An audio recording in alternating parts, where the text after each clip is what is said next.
This has nothing to do with physics, but we're all familiar with the nursery rhyme. London Bridge is falling down, falling down, falling down. London Bridge is falling down. It was rebuilt in Arizona. Wait, Arizona? This Arizona? Yup, here it is in Lake Havasu City, near artificial Lake Havasu in the middle of the Arizona desert. London, I think this merits some explanation. I mean, in the early 1800s, when the already 600-year-old London Bridge, that's the one that had all the houses and shops on it, was on its last legs, it made sense to replace it with the less awesome but brand spanking new London Bridge. But by the 1960s, this new bridge was barely even 130 years old and already needed to be replaced because it was sinking into the River Thames. Was the City of London really so short on cash that it A, couldn't afford to fix it, and B, needed to sell the old bridge to fund a new, even more boring one? Apparently so.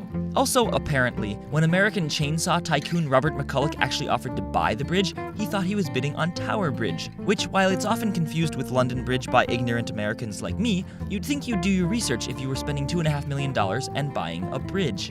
And maybe McCulloch did do his research after all, because the council member from the City of London who was responsible for the sale of the bridge claimed that McCulloch knew all along which bridge he was buying. But really, who would admit otherwise? Anonymous sources from within the City of London still hint that the silly American really thought he was buying Tower Bridge.